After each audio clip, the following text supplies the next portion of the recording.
Hello, hello. This is not Chris Rose like normal because it's draft day. They're doing stuff. We're live. Hello. Don't go away yet. Trev's coming. Trev's coming. Rose in the chat. Rose rotation. Ooh, never been on this end. Let's see what happens. Not any of your requests. Okay. Hello, everybody. Waiting. Trev. What's up, big dong? What's up, man? Welcome to the show. Welcome to the show. I'm excited. I'm very happy to be here. I was nervous for those 30 seconds. I had to be the only person on. I got you, man. I will play the part of Chris Rose today. I have 3 questions. I believe you just got briefed with them, and that's the way we like it here. We don't want you preparing Off to the the answers cuff. off the cuff. Is it on the cuff or off the cuff? I think it's off, but I have no idea. I'm nervous now. Okay, let's start this up. Off feels right. First question is going to have to deal with one of your Philadelphia Phillies infielders. If you saw the game last night, Genesis Cabrera, by the way, incredible name. That's perfect. Hard throwing left-hander, first pitch, boom, hits Bryce Harper in the face. That sucks. Second pitch, crushes Didi Gregorius in the back. Because of the 3-batter minimum rule, BBD, he's got to stay in. Andrew McCutchen steps into the box. What would you be feeling like if you were Kutch having to step in the box after seeing those previous 2 pitches? I mean, I don't feel good anyway if it were me. If he just gave him balls down the middle, that doesn't feel good for me personally. That's more of a my abilities thing. I mean, you can't feel good back to back, hit by pitches, one in the face. Hopefully, you're thinking like, well, they're both lefties, so he just doesn't know what to do there. And I'm a righty now. Next So pitch, fixed. slider about 44 feet. Kutch kind of looked and laughed at it. Another slider, gets to swing and miss, and Kutch ends up driving in the run. Honestly, one of the more pro at-bats I've seen this year, because when you do step in the box after seeing something like that, the only thing you're thinking of is this guy going to drill me? And credit to Kutch, he kept that shoulder in. A lot of times you get in there and that thing's leaking. You might just step out of the box like Big Poppy style before the pitch is even thrown, but he stuck it in there because it was a 3-3 He's game. a pro. It was a 3-3 game. Schilt had to leave him in because of the 3-batter minimum rule. Maybe there needs to be a little bit of a common sense amendment added to that rule. What do you think? Yeah. When the 3-batter minimum rule was like becoming a thing, didn't think of this possibility. Didn't think of this side effect of that. You almost were hoping Schilt was like, hey, buddy, you're injured. Like, get out of the game. They didn't do that. Anyway, Kutch comes through. You're not right. You're not right, yeah. Next question. Yesterday, Jake and I talked about DeGrom. We talked about Glasnow. I set Glasnow's over-under a Ks at 10. He hit 10 right on the button. We put DeGrom's at 12 because he's that freaking good. He ends up going, I think, 6, getting 9 Ks in there. Gets outdueled by Pivetta and the Red Sox pitching staff. On a scale of 1 to 10, and I know you're a Yankees fan, so I'm going to take that into consideration. Scale of 1 to 10, how real are the Red Sox?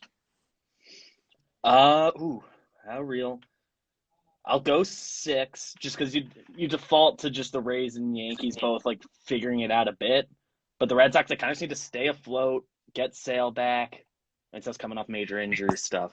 But like their lineup's so real, it's just like if they stay afloat, they're certainly in the mix, and you don't want to have to face them in a game that matters. It's interesting. Like, go add some other arm, get Sale back. Is it the Alex Cora effect? Am I totally missing something with that? Does he really have something? What do you think? I mean, I have no read on what managers like do, but everyone seems to love him, so he certainly isn't hurting. So you got to be keeping the vibes good. It's like something's a lot of going dudes on that are still there from the good years. Yeah, I don't know if he's got some dance lessons or some ritual before the game, but he's got him playing hard for him. And, man, if I'm going 1 to 10 on the Red Sox being for real, I'm going to one-up you and give him a 7. Yeah, I mean, we're staying afloat now. We're through April, and they are 16-9. Yeah, and we talk about it on like all the shows. You can put together 2 months like that, maybe even a little better, and then just like stay afloat the rest. You're in the playoff mix and probably pretty easily in there. expanded Yeah. playoff stuff. It's like Well, that they nobody got the stepped hard up part out of yet, the way. like you Had a good said. month. Yeah, Yankees and Rays haven't stepped up yet. I think Rays are sitting right at 500, right above 500, and Yanks are inching their way back. If they get to play the Orioles several Yeah. more times, maybe they'll get back to 500. Seems like that's the only team they can beat. Funny enough, that's the team that Yankees swept the Red Sox at the beginning of the year. We thought, oh, the Red Sox are horrible. only They've made us bad look series they've foolish. had. All right, At next least the Yankees question. kind of look like they know what baseball is now, so I'm optimistic again. But Okay. Next question for you. I don't know if you saw last night. I posted something about Byron Buxton getting down the line. Beats out an infield ground ball. I think it was the second baseman fielded it, but it was like at the shortstop position because of shifts. You know how that it's a goes. weird righty shift. I clocked it 3 times. I had 371, 371, 368. That is, I don't know if you know, that is absolutely flying down the line. That's Now yeah, I wrote this that's question very quick. for Jake, but I think it rings true for you as well. What base do you get to if you and Byron start at home plate at the same time? What base do you get to before he touches home plate, runs around the bases? First of all, it was an all-time tweet from you incorporating the A-Rod pick. I was dying in here, and I don't think I told you how much I liked that tweet. I Thank just you. threw it the like and moved on.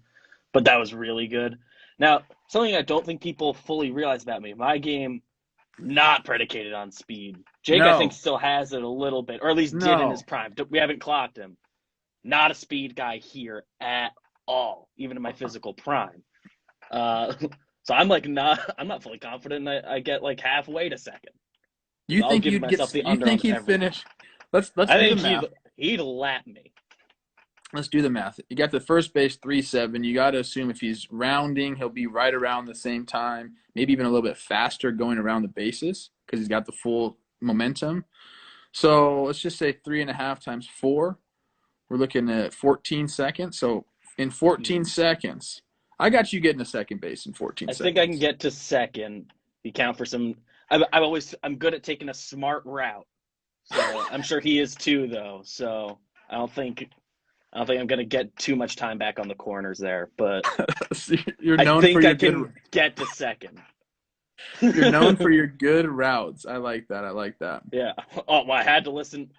I mean, we're going back to high school, which is the last time I played, so that doesn't count for anything. But I had to listen during those parts because I wasn't helping on the base paths if I wasn't gonna at least do it smart. So I love that about you. Attention to detail. That's what we need. I'm going to end it now with and a I also question. couldn't hit, so that's huge. But I'm going to end it now with the question that C. Rose hit me with a couple days ago that I thought was good.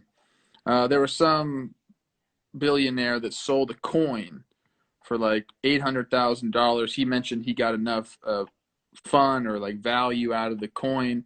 So we started talking about things that you would buy if you were a billionaire. What's the one dumb thing that you'd want to go buy? Like a coin. Like I would never do a coin. My answer was a Dali painting or maybe a moon rock. And I'm curious because you're a younger generation than me. Maybe you got something cool I don't even know about. If you were a billionaire, what's the one weird thing that you'd go out and purchase? oh, weird thing. That's a great question because my mind. I've always been mature for my years, so like I never think like dumper. It's like yeah, I'd probably get a nicer car than I'd normally get, but even then I wouldn't go nuts.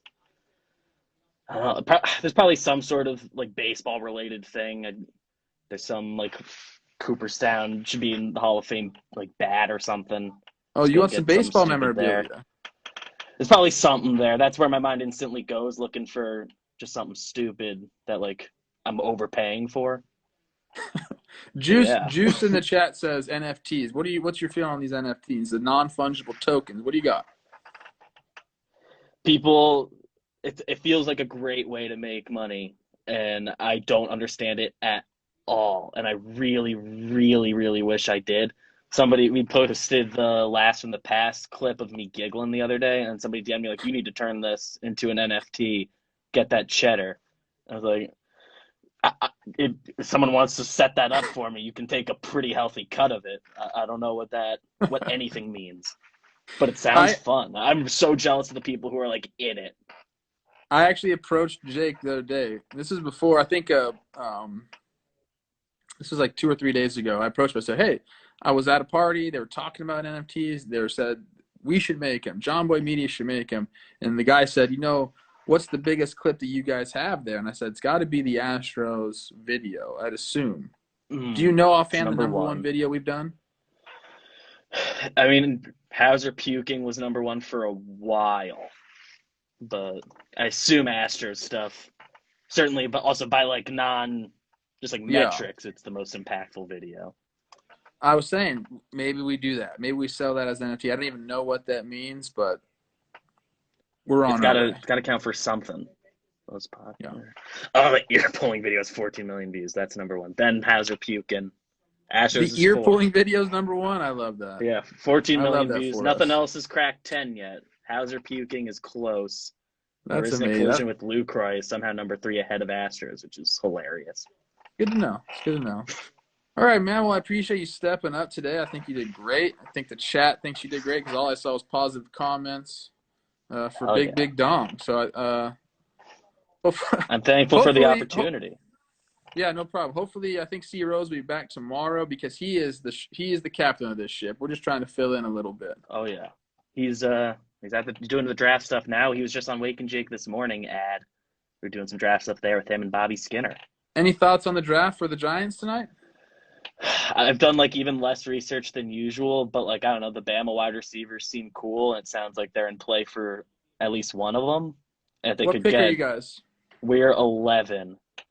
Okay. So like there's a world where one of the two like step above offensive lineman falls, so that'd be cool, or the wide receivers. That's also kind of exactly what Bobby just told me. So that's copying.